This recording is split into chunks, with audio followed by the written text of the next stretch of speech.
Welcome to Root and Rewire, a grounded, mystical space for awakening, remembering, and becoming.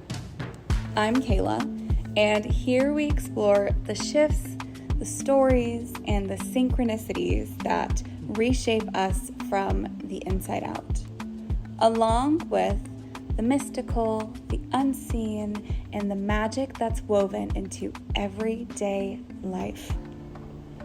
Take a deep breath, soften into yourself, and let's begin.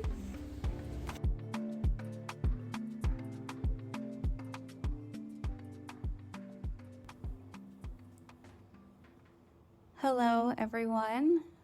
Welcome to another episode of Root and Rewire. I'm Kayla, and I'm really excited to be here today. I say this every week. I'm really excited to be here today. But today feels very personal. It feels very introspective. It feels very integrative.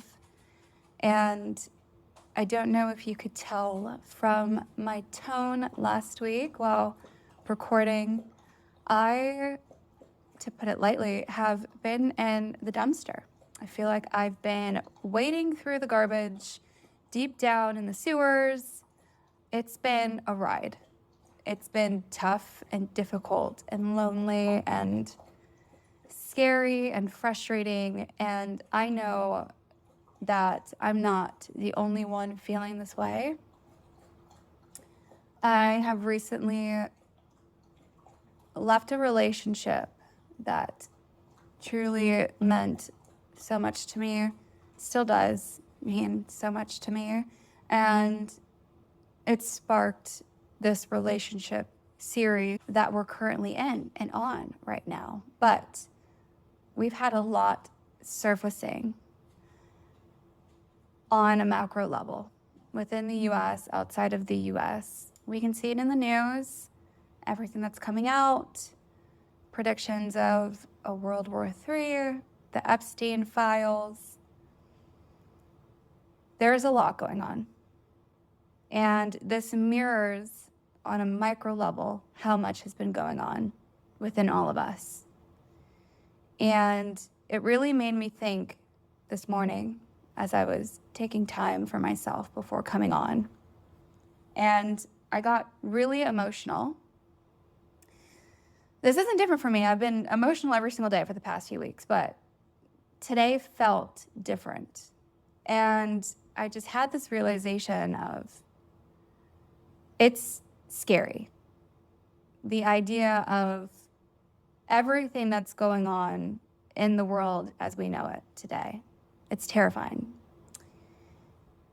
But it made me realize how much I truly believe in people. In the past, we did not have the resources. We did not have this connection of the media. We did not have the opportunity to really be conscious as a collective. But now more than ever, we're having so many people across the world awakening. We have so many people across the world doing deep self-inner work that has never really happened before as we know it. And everyone who is afraid of the worst case scenario, I understand. I absolutely understand. But we have a job right now. It is our duty to dive deep into ourselves and to really put in the work in ourselves. And what people, I feel like, struggle with understanding is how much we matter. Every single person, how much every single one of us truly matters, because the work that you do in yourself is projected through the world in front of us and outside of you. The more you grasp onto change, the more you deal with the difficult situations of your trauma, the more other people begin to do it as well, because life outside of us is just a projection. And the more we focus on ourselves, the better the outcome for us, the better the outcome for our future children, the children that are here now. It is our duty to undo the trauma that comes from the generations before us, because that is what our ancestors want for us. And that is why this time is so pivotal, so important, and so beautiful, because we're in a space that our ancestors were not in. We have females stepping up and using their voices. We have men figuring out how much they've been programmed into chaos. We have so many awakenings happening, and it's truly magnificent to watch. And that is why I believe that we are heading in a direction that is not a negative one, because I believe that information is unfolding now because we are ready for it. And it is up to us to break this matrix. It's up to us to stop believing and idealizing these false idols who are only rich because they are evil. I believe it is up to us. And I believe that it is important to understand why we are here today. It's easy to fall into fear. It's easy to fall into chaos. It's easy to ignore. It's easy to want to stay in what we know is normal, to be consistent, to fear change. But all of that shit is false. And that fear is meant to keep us trapped. But we are here to raise the vibration. And there's so much that we cannot see on an energetic level that is helping to heal us as well. So I guess what I'm saying is, there's been a lot of grief, but we are prepared for this grief. I'm feeling it every single day on a micro level in my body, in my everyday life, which to me only means that a lot of other people are feeling this as well. But we wouldn't be going through this if we couldn't handle it. And we hear it all the time about how important this time in the world right now is, how pivotal it is. And we have a chance to rewrite history. The more we fall into the delusion, the more we try to stay the same, the more that history repeats itself on a micro and a macro level. So, you are important. The work is hard, but it is also important. But you are surrounded by help. You are surrounded by light beings and ascended masters and God and Jesus, and we have help. And we are not alone. And we can do this. And that is not what this episode is about. I don't know why I felt called to share this message, but I was. And now we can get into the reason of this episode, to finish this relationship series that we've been on. Really all the last two, or both of the last two episodes, have been leading up to this one. And it is about understanding the 4 core pillars of relationships. This is not an idea that I've come up with on my own. Nope, have not. But this is a concept that I've heard about, and I literally have not stopped thinking about it since I heard it. And it sparked so much conversation in me and those around me, my friends, my family. Just because you are obsessed with someone it doesn't mean that you are compatible with them. A lot of times we confuse intensity for intimacy. We confuse our nervous system activation as passion. We tend to confuse chemistry for compatibility, but they are not the same thing. In relationships, you can have insane attraction and deep conversations. You can feel spiritually connected. You can feel this magnetic pull and still not be compatible. And today, I really want to talk about what actually makes a relationship sustainable. Not just exciting and intoxicating or just spiritually charged, but sustainable.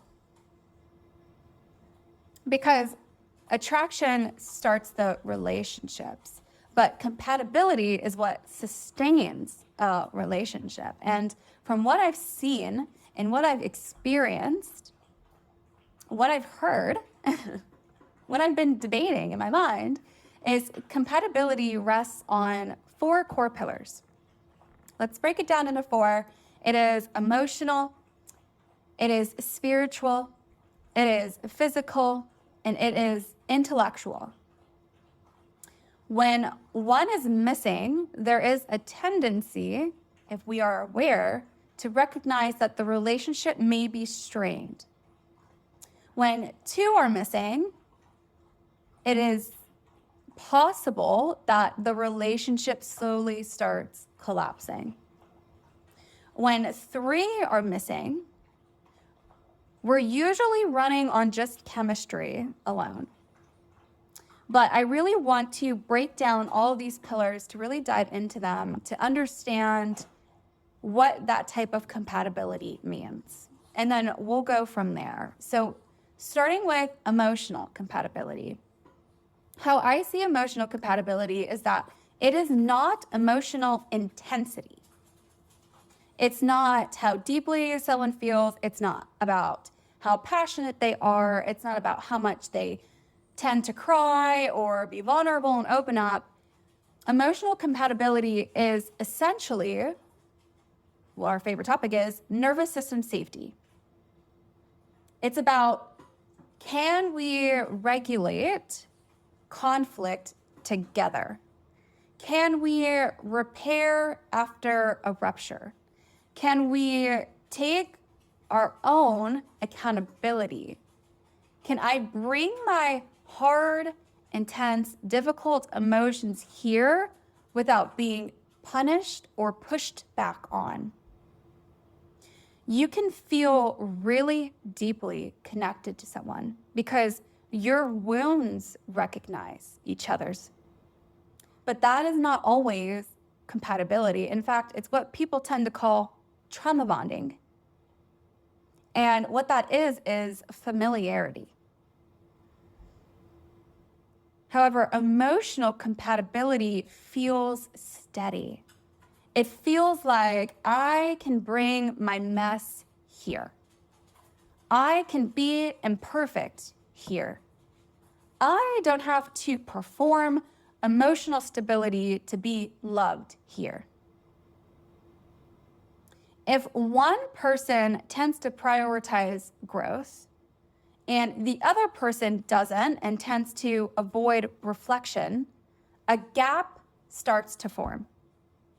And that gap only starts to widen over time as one person starts to hold on to this burden of the emotional compatibility, of holding on to the emotional part of the relationship.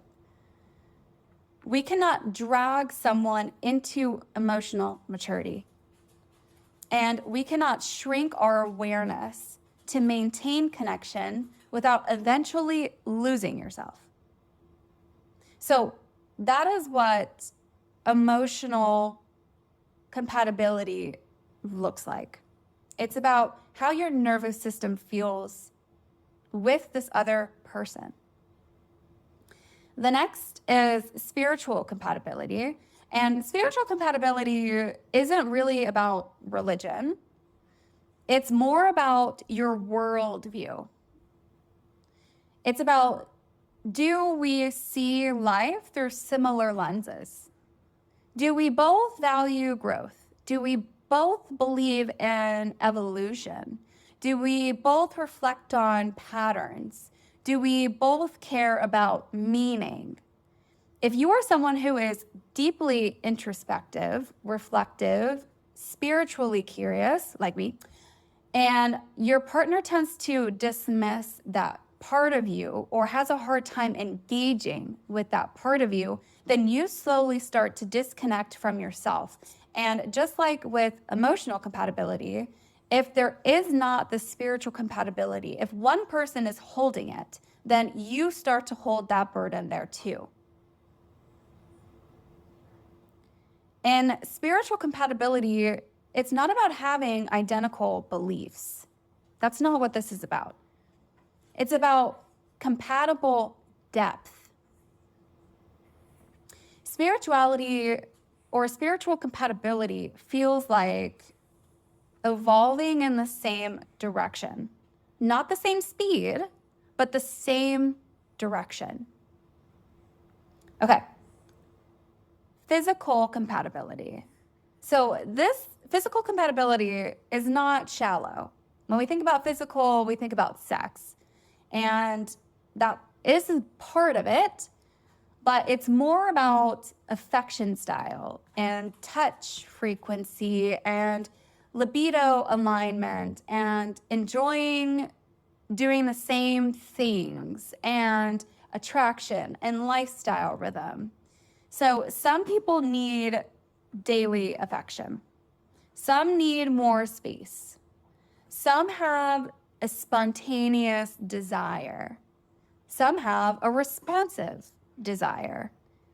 If these differences aren't acknowledged, then resentment starts to build quietly. You can love someone deeply, but still not be physically compatible. And that doesn't make the relationship wrong. It doesn't make either people wrong, but our body tends to keep score. Our body knows when something is out of alignment. And that's when we really start to see malfunctions, illnesses, diseases. If you constantly feel rejected or undesired or pressured or disconnected, then the distance starts to grow. And physical compatibility is a part of the nervous system language. Your body knows how to respond to this other person. And this one is kind of interesting because there are a lot of women that when they get into relationships, of course, at first, there's this really intense sexual desire. And you constantly want to be around this person. You constantly want to be touched by this person. And you constantly want to have sex. And, as the relationship progresses, obviously it changes. And more women tend to not want that anymore, tend to not really want to be touched or have sex. And of course, this comes with many different facets, right? Our hormones play a role and nervous system and all plays a role. However, this is our body responding to something in our life that maybe isn't compatible, right? Maybe we don't feel as safe, so our bodies don't really want to open up around this person that we are with. And right now, I am talking a little bit more about sex, but this is physical compatibility is the relationship as a whole. What you guys do outside the relationship, how you guys respond to each other physically. And as mentioned in previous episodes, our bodies do tell us when something is out of alignment.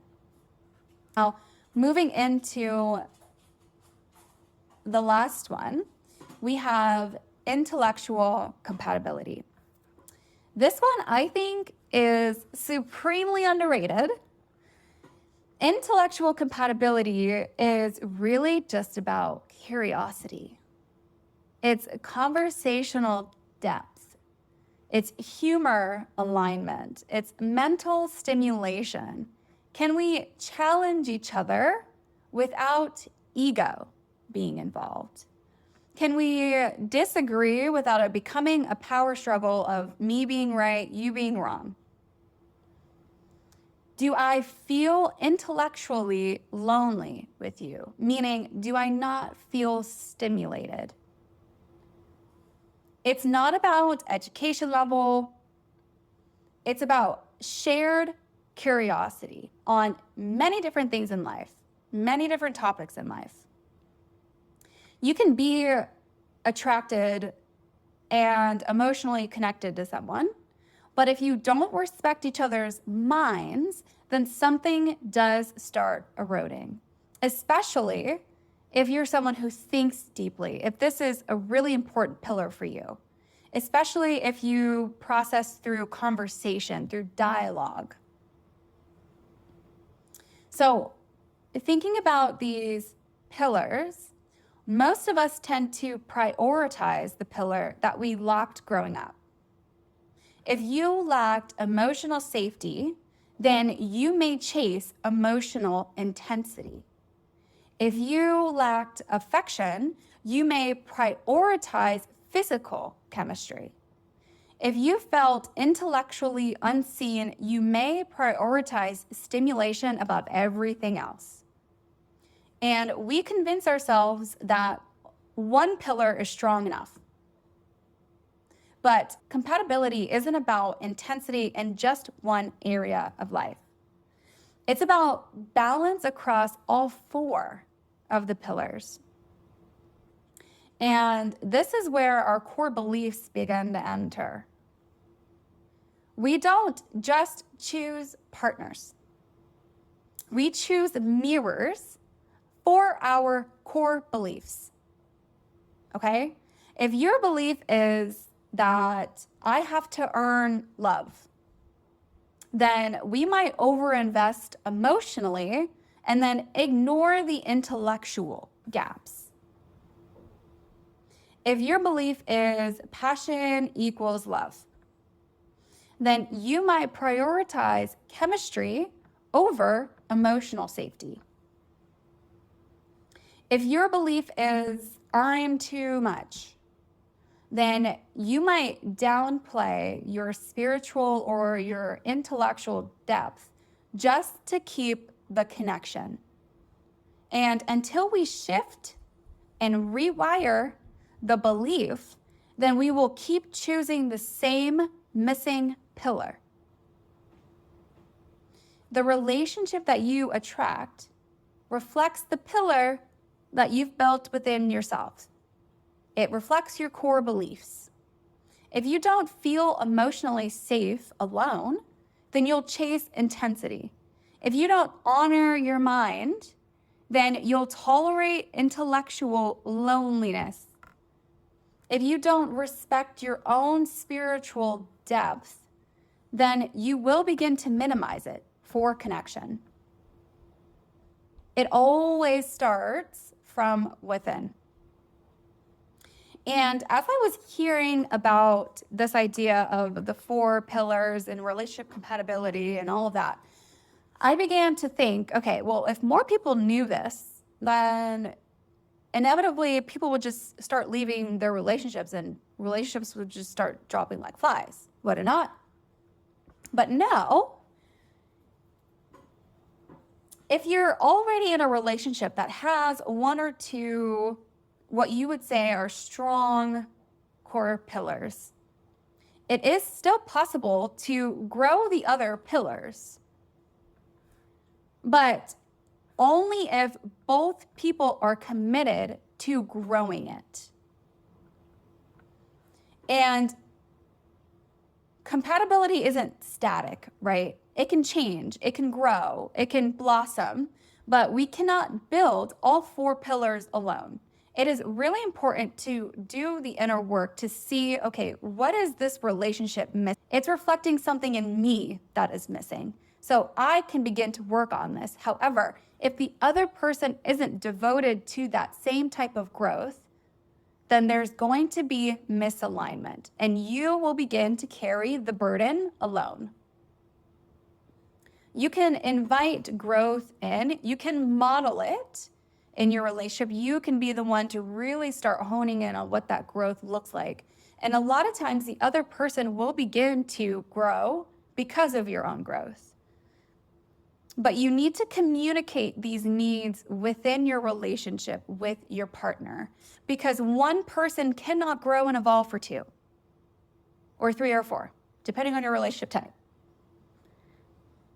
But if both people have the same values of self-awareness, of accountability, of expansion, of expression, then the pillars can develop.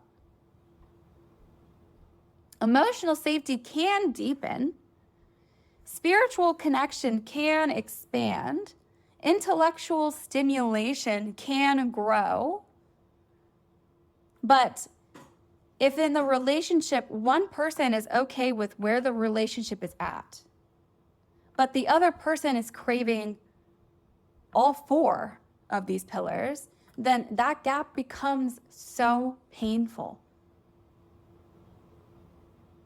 And that is exactly what happened in my relationship. Over time, the person who desires more begins to shrink themselves because that relationship isn't holding the depth, isn't holding the expansion. And shrinking erodes self-trust, because now you are abandoning yourself and your desire and your needs for a connection. And as we all know, some relationships are seasonal teachers. They show you one pillar so beautifully, but not all relationships are meant to hold all four pillars. And it doesn't make the relationship a failure, because I'm sure, as we can all attest to, we learn so much after leaving a relationship and even inside of a relationship. It makes the relationship formative. But it's important to ask ourselves, when I express what's missing, does my partner lean in, become really excited about this opportunity for growth and expansion in our relationship? Or do they shut it down? Do they put it off? Do they say they're going to change and work on it and grow, but then don't? Asking ourselves, are we evolving in the same direction? Do I see myself growing even deeper and even higher into myself? Or am I outgrowing this dynamic? Compatibility isn't just about what exists. It's about what both people are willing to build together. And you deserve someone, if these four pillars are important to you after hearing this, if this becomes a cornerstone of what you want to see your relationship through, that lens, then you deserve someone who wants to build all four of these pillars. Now, if you were to put your relationship inside of these pillars and you were to use your intuition to test from 0 to 100%, where are we in these four areas? If you are lacking, like below 80% in one or more of these areas, there's opportunity to grow the relationship. It doesn't mean that you should leave it, especially if you are committed to it. But the other person's reaction to this area of expansion is so important. And if someone only wants to grow after you decide to leave, then maybe that is a sign for you. However, If you go to your partner and you're both equally excited about the opportunity to expand into other areas, then maybe that's a sign for you. So I'll leave you with this. Which pillar do you tend to overvalue? Do you tend to put on a pedestal and forget about everything else?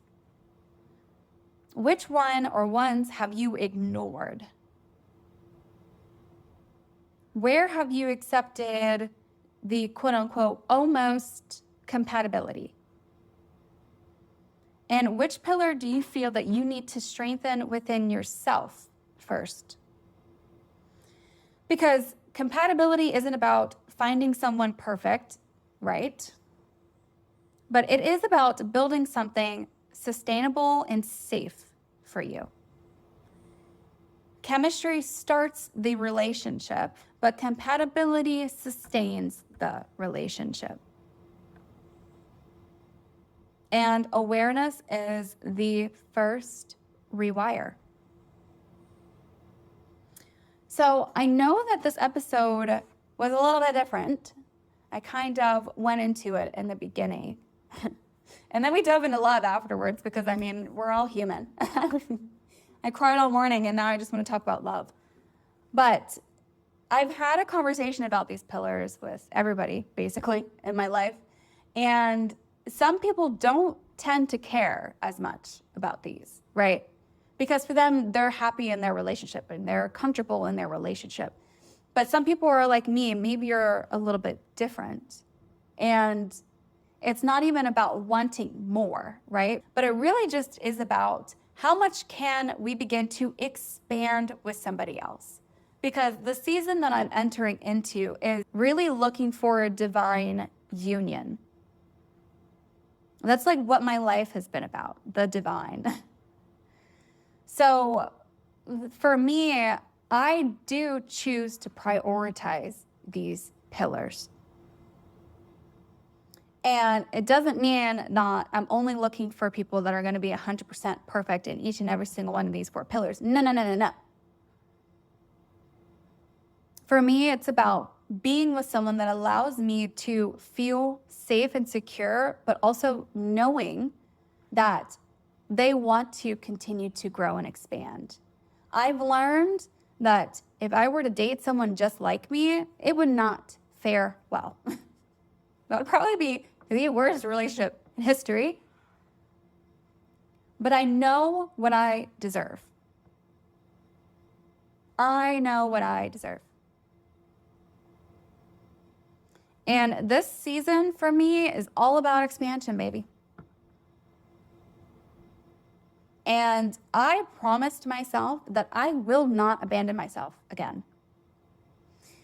It was really interesting because I was listening to another podcast and they were talking about trapped emotions. And they had this story about this woman who had a trapped emotion of abandonment. And as they dissected further into where this could have come from, she realized, and they found out, that the trapped emotion came from saying yes to someone to marry them, even though her body was telling her no in the moment.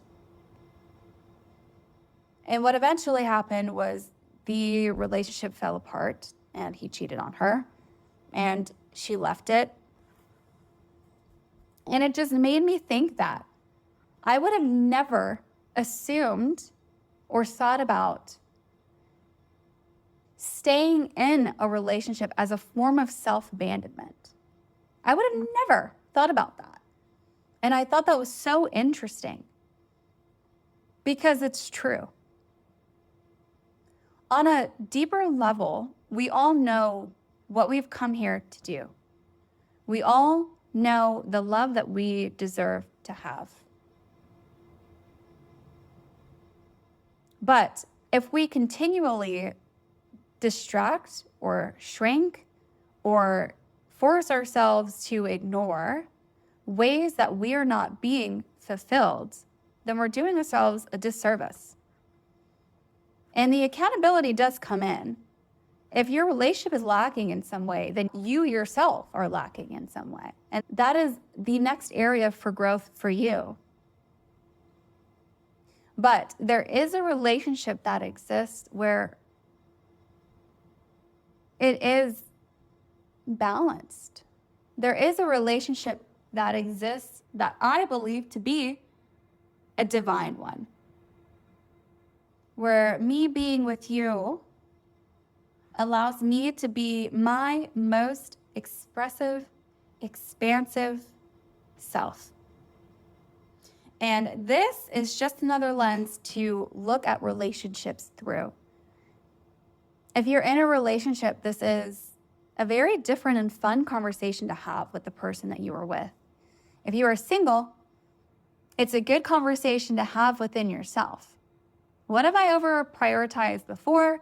What am I going to use this period of time of singledom to work and rewire in myself before entering my divine union, for meeting my divine counterpart? And we can go into soulmates and all that stuff from here, because I love to talk about that too. I just love love. I just love love in any single kind of way. But I will end the podcast episode here. If you found this episode to be interesting, if you found it to resonate, if you have more topics that you want to dive into because of this, please feel free to leave a comment and let me know. I love having these conversations. And I will see you guys in the very next episode. Thank you so much for your support and tuning in today.